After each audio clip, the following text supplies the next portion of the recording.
Hello and welcome to the Watermark Water Cooler. I'm Cameron and this is Jason. Jason, you want to introduce yourself to the audience? Sure. I'm Jason, president of Watermark. Believe it or not, I'm going on year 24 here at Watermark here this past October. So it's been a number of years that I've been with the company, and it's been awesome. Awesome ride. Yeah, I mean, 24 years is a long time.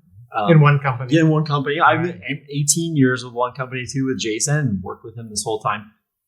So it's always good having my business partner on with us because, we have an opportunity to talk a little bit about the year in review. That's what we're going to talk about this year is how did 2022 go? The good, the bad, and ugly. Let me flip the script. You're usually up here, right? Yeah, asking all the questions. How about if I ask the questions? I love it. I'll take have some dialogue. All right, I like it. All right, sounds good. So, tell us about 2022, a year in review. Yeah, 2022 has been an interesting year, no question about it. Obviously, post-pandemic, yeah. We didn't know what was going to happen post-pandemic. We didn't know what was going to happen during the pandemic. Yeah, we didn't. It's crazy as we talk about that, though. 2021, I felt like was a really good year. Everything went really well. We retained clients, we retained staff, all that stuff was really great.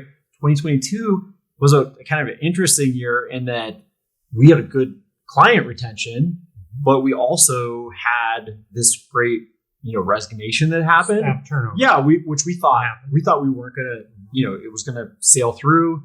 A lot of other industries, we saw that happening a lot sooner. We're like, oh, this isn't gonna happen to us. We have great culture. Everything seems like it's gonna go well. But misjudgment on our behalf, probably, and understanding what was going to happen. And we had a lot of, not a lot, but we had quite a bit of turnover that I would also say turned into a good opportunity. Thing. Yeah, it was a good opportunity because we really did reform our teams. Move some people into a spot that was maybe more of their strength. We brought on an operations person that helped us make sure that, how things happen inside our business are going smoothly. Which is good for our clients. It helps us retain clients because we have more SOPs in place and somebody's who monitoring those instead of just you and I trying to keep track of it. We added the digital team, which was broken up into different kind of groups of people before. And now it's more of a, we call it a digi team. It's got a lot more fluidity between the teams. So I think the bad came with good. I think we turned that stuff around.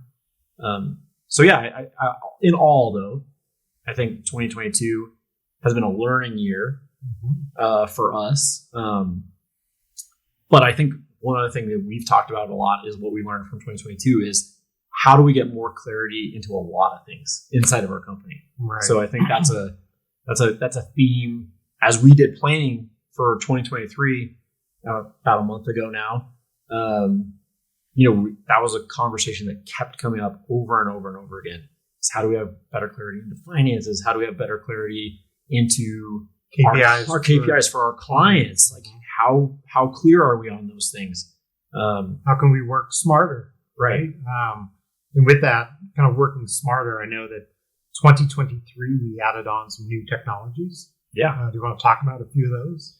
Yeah. So I think AI is a wave of the future, by the way. I think it's a big area for all kinds of industries, not just us, but we saw a lot of things happen with AI, like copy AI came into place that was how do you write copy faster? Or at least get a start on it. Yeah, get a start. But it's how do you get it, how do you take a topic that, we write for all kinds of industries? How do you take a topic that you don't know anything about yet?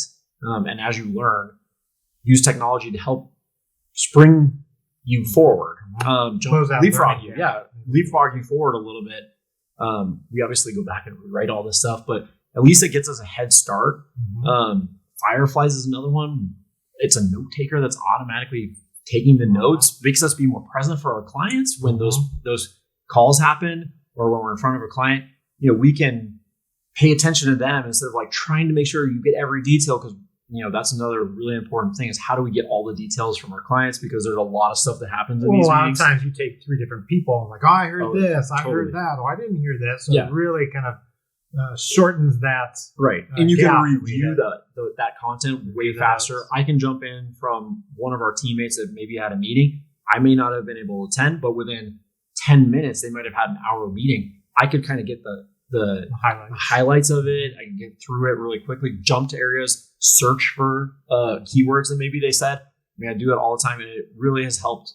I know me personally. So that's the content side of it. We have a background in design. We do, right? yeah. So is there any new technologies that we as designers, our education, that we've been able to utilize here this year? Yeah, so Figma got introduced. We were using XD and then Adobe, and then we kind of moved into Figma. Adobe bought Figma, so it's going to be an Adobe product here soon. I don't know when that's going to happen, but soon. Obviously, Adobe, it allows for collaboration. Yeah, it allows for better collaboration. Yeah, obviously, Adobe's adding products all the time. I think there's also some addition of sharpening images a little bit better, so that we could take some client image that was not good and make it actually look high quality. But as far as on the design side, I think collaboration continues to be, how do we collaborate better as a team? So that's not really technology, but it is something that as we team passes information amongst technology. So that's another thing, like our stack of technology. I feel like we've gotten better at how to manage that so that design can get more clarity into a project and the account can see through that a little bit better. So again, go back to that visibility. Well, I think during the pandemic, right, one of the big things was just having this virtual whiteboard. How can we take what was once in our conference room where we can mark up and share collaboratively like that? How can we do it online? So I think that's something that still from a remote standpoint. And we use more of that now. Asana, most of those, we use Asana for account and task management. And, a lot of those stuff gets put into the task instead of like going and looking at a PDF on the server or whatever. It's all in the task. So it's easier to make comment and changes inside of that. And the addition of video, which is like, I would say that's something we're going to talk about in a little bit, but like what's 2023 look like? Video is a huge piece of that. And like, how do you utilize video? One of them is like Asana now has video. You can like record your task to somebody. So, as we know, we just talked about it, writing can get confusing. Somebody's thought of what they wrote is very clear. Another person translates it differently. Yeah. So having video is a great way of cutting through all that stuff. Speaking of video into the new year, what are some other state of the marketing or marketing trends that you see here that people should be aware of? Yeah. First person data is a huge conversation that happened in 2022. Owning your own data is huge in 2023.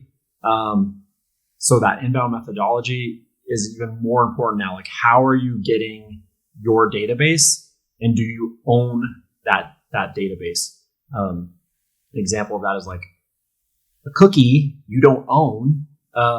So it's hard to do remarketing and all this other stuff because you don't own that. As technology's changed, Apple made a big shift. There's a bunch of things that are happening with in that world. So, that's one part of it. I think another thing is video, like we talked about. Video's been around for a long time, but I really truly believe that it's more accessible than ever before. Anybody can shoot video. We see it happen through social media and all these channels, but video can be more accessible to businesses. It doesn't have to be the super easier expensive entry thing. point. Yeah, the entry point is lower. People are more accepting of less super high quality video. I think that like in social media has made it so that people are more accepting of quick video content. So, you don't have to spend millions of dollars to record, super high quality content. It can be good and be okay. Speed to market, I think, is another thing as we continue to realize that, if you're not first out of the gate, it's very difficult to make up that gap. And I think it's not just in marketing, but it's all over the place. And again, I talked about AI already, but I really do think that there's even graphic AI now where you can plug in like keywords or different images, and it will create a graphic for you. I've seen some of them; they're crazy. So basically, Artomat.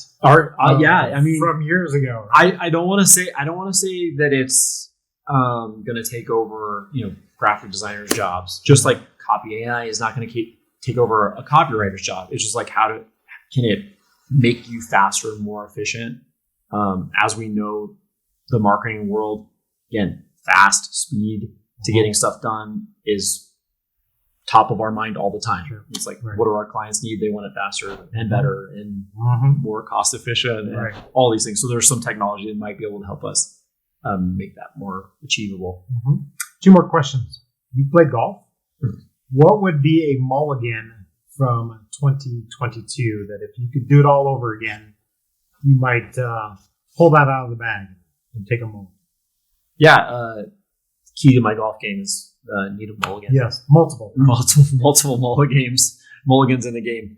I think we have talked a little bit about some of these things, but just being a little bit more aware of the future is like thinking a little bit outside of the present, as a company in a whole. Like, how do we plan and follow that plan, I guess, is part of it. We will always plan, but do we go back and really look at that and analyze that plan? Kind of the 360. Yeah, it's one of our core values. Yeah, it's like we plan. Life gets in the way, the busyness, the pace, all that stuff gets in the way, and then you kind of go, oh, wow, we talked about. Then you go back and look at the next year in review, and you're like, we didn't follow up on this. If we would have done that, we would have been a so much better place in the next year. All right, last question. How about what would be a 2023 marketing no-go that people should be aware about? Siloed campaigns, I think, are very difficult. And to speak a little bit more to siloed campaigns would be like somebody coming to us and saying, I have this one thing that I want to do and I want it to be amazing and quick. It's like kind of a one-off effort. Right. It's just not going to happen. Like, marketing takes time, and also it takes budget, and those siloed things like that don't have there's not a understanding of how that's going to affect other things. So, we typically like to work on campaigns that are omni-channel, so they all connect with one another. And with that, it gives you time to see, okay, what worked, what didn't work, what can we do to tweak this or that, right? And it gives you that next month's opportunity, let's say, to kind of improve upon something or strengthen something. Yeah, I mean, that's it, right? It's like speed to market, like I said, get it out there fast. And then slow down and look at the data. That's the key, right? You go really fast, get something out there, test it, see all the good, the bad, the ugly, and then go, okay, we're not going to do the ugly. We're only going to do the good and the bad. Or not the bad, sorry, the good and the great stuff. We're only going to do that stuff. The bad, ugly stuff goes away. And so, making adjustments, but going quickly. Sure. Awesome. Some of our clients, like, we need, like, how do we train that? If we could train that, we'd be probably a lot more successful too. I think it's education. Yeah, right? it's a top down. Yeah, I mean, we're stuck in this kind of path of it has to be perfect before you let it into the world, and that's a kind of old way of thinking. We can't. As a designer perfectionist, I could see that, right? And I think the other thing too is like we came from an age of print where it's like you had to be perfect because there is no takebacks, right? You don't want to reprint. It's on a page. You take it back. It's really expensive. You can't delete it. Somebody's already read it. They have it in their hand, whatever it may be. So all those things were, baked into a lot of people because that's what they've been trained to do. Sure. And now that kind of shift is like the opposite. It's like, get it out there really quickly. accurately, right? It's got to be accurate, but it doesn't have to be perfect. Against MVP approach, most viable product, get it out there really quickly. And see what the data shows, right? And again, make those adjustments. Yeah. Awesome. Cameron, it's been great to have you on the show. The Watermark water cooler. The reverse. Yes. Put you in the hot seat. Yeah, I like it. All right. Well, until next time, Jason, thanks for being on the show. Absolutely. Thank you. Thank you so much for watching and subscribing to the Watermark Water Cooler. We value your opinion and want to deliver the best content possible. To do that, we need your comments and feedback. What do you want to see or learn? Tools, techniques, behind the scenes? Comment below and make your idea our next video.